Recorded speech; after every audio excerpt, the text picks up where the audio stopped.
wasn't hard to check into it though. No, I just realized that last night too, and I was really tired by the time I like checked into it online. I didn't find nothing right away. And toast.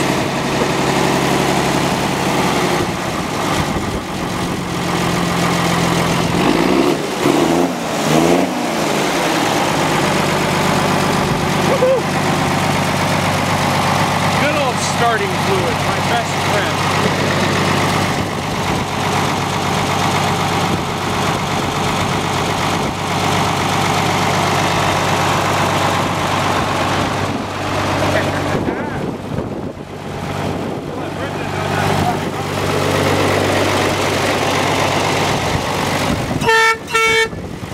Ow. That's a good horn, don't it? That's so annoying.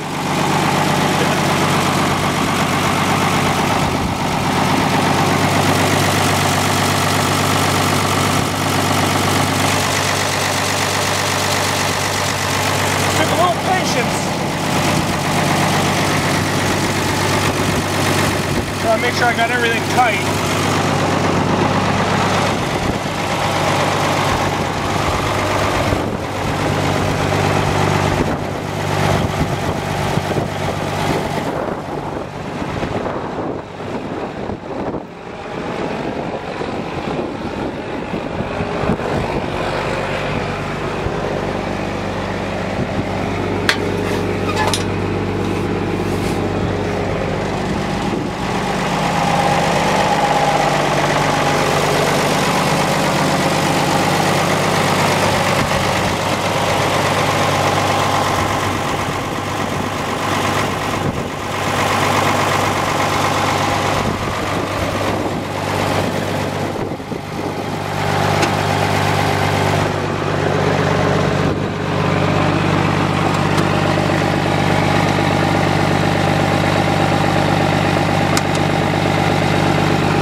Yeah, beer.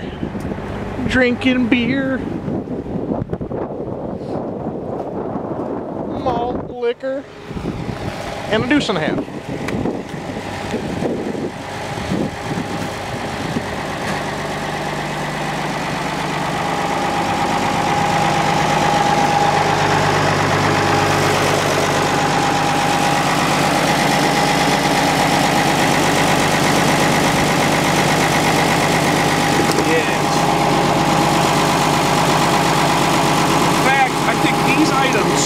Will go in my glove box just for such an occasion, because these are the tools required to make it happen.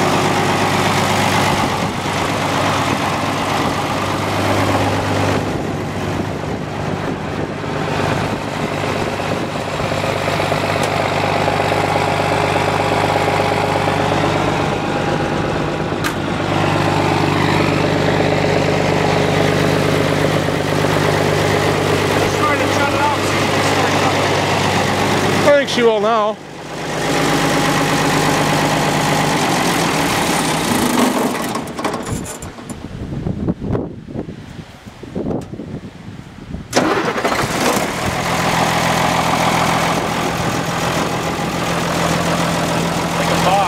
I think a tank heater wouldn't be such a bad investment if you ever considered it. Yeah, well, what the beautiful thing about a tank heater is I can run straight motor oil, as long as, because you keep the oil at 60 some odd degrees, you know, then it's like the equivalent of having it on a nice day like this. What I can do is I can keep the oil really warm, that way in the middle of winter I can still run, you know, UMO. Because they make them ones where you plug in, then when you're running the vehicle, it just keeps running off the vehicle seat. Yeah. Well, yeah, I was just going to say, if nothing else, you can get one 110, then I can give me a 24 or even a 12 to 110 converter, because it's not like it draws that many amps. Yeah. It'd just be, I think, a safe investment, keep it from gelling up.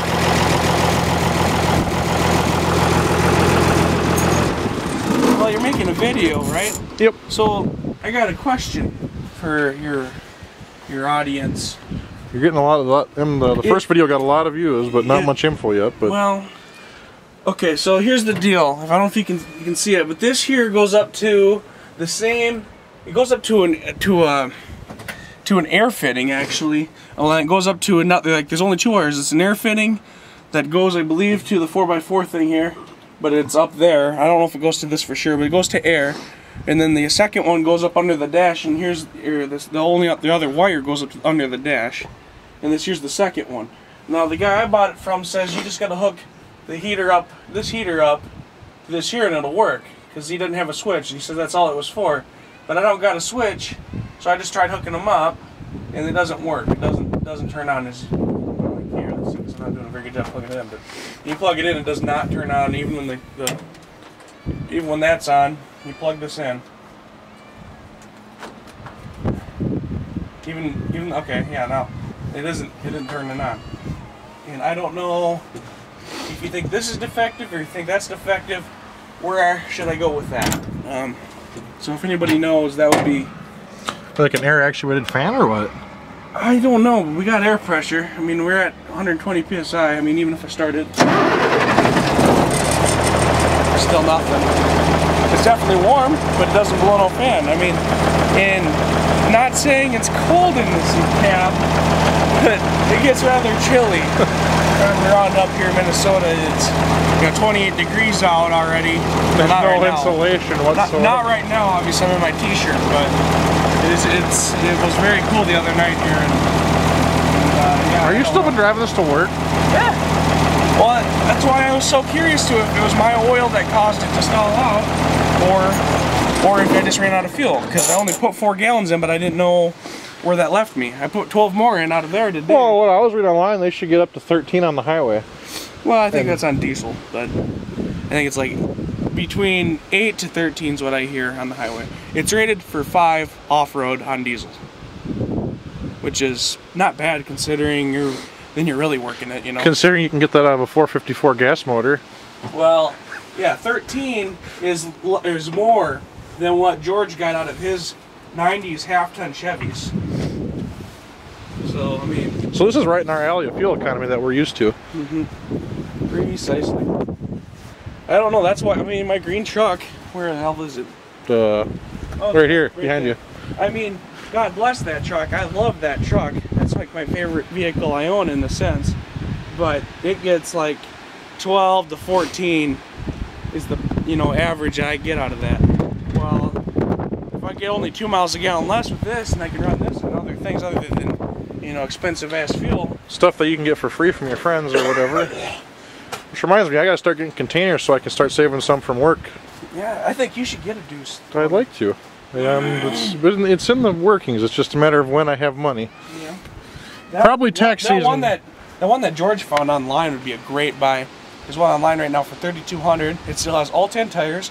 Has a nice paint job. It's been nicely restored. So like here, if you look at mine, it's all been half-assed a bunch of times over and over again. His has got like nice clean seats with no rips or tears or nothing, and padding's really nice. It's a nice olive drab green yet, it's like this green, but it's nice like that. It has that kind of finish. Well, on Craigslist or what? Mm-hmm. It's $3,200, and it just looks like the tires on it. Then it has these tires, but they're like perfect. They're about this shape yet. They're like pretty much brand new, and yeah, it'd be a really good buy. It has the troop seats and stuff. Why is it so cheap then?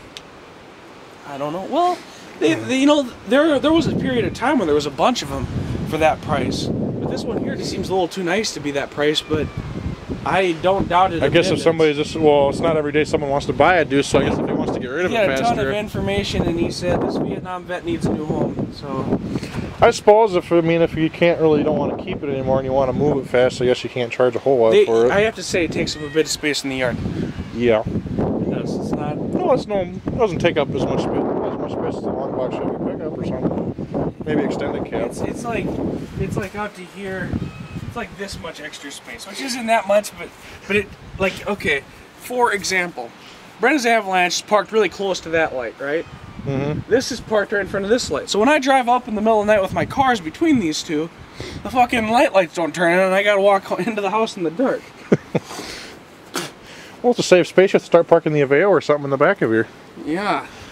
Yeah. You should just park it in there in case it breaks down. Yeah. That's... If I could just find a safe, 100% surefire way of getting between here, which I see these, by the way, which look like something I can actually build something to hook into so it doesn't fall out when I'm, you know, so it doesn't actually gravity shake out or whatever. Mm-hmm. But build something that goes into here and can drive the Aveo out of and in of. You know, I know it'll handle it, and I know it'll take that in the bed. It weighs, I just weighed it the other day with a near empty tank of fuel with another guy with me, and it was what the fuck was it?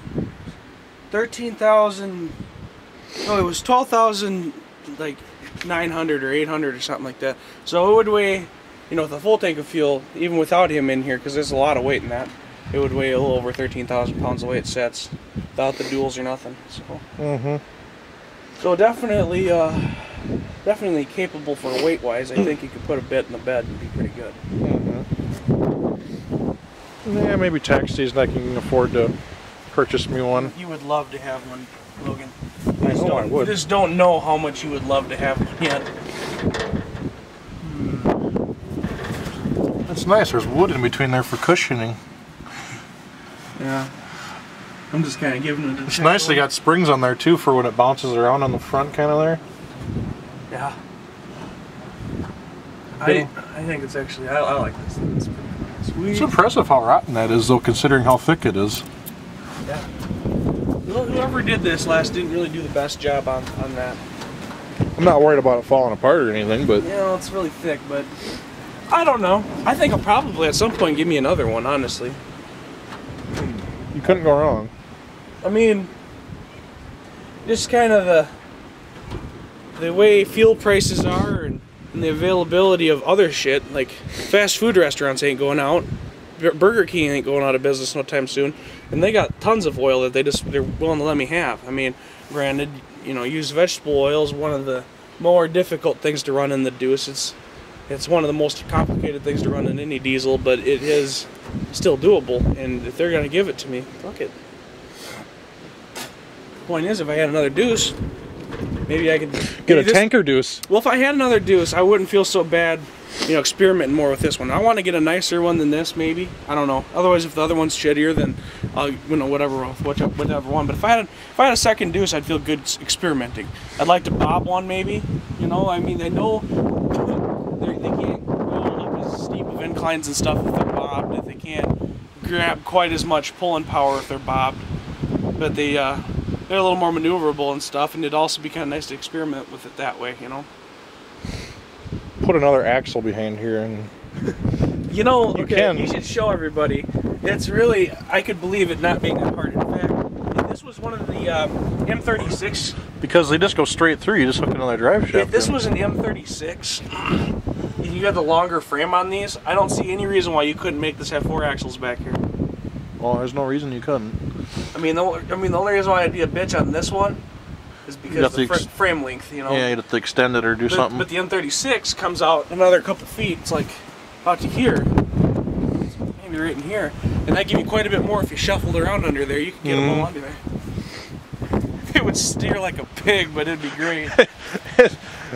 You'd have to have a separate brake pedal for each side to help turning. Oh yeah. Good stuff. Oh, I don't know if I asked this on your previous video, but if they watch this video too. Yeah, you asked about this thing, what it is. What the hell goes in here? I think it might be like your pickaxe and your shovel and your jack, but I don't know. You know I got, that's on the other side. You know I got this tool over here.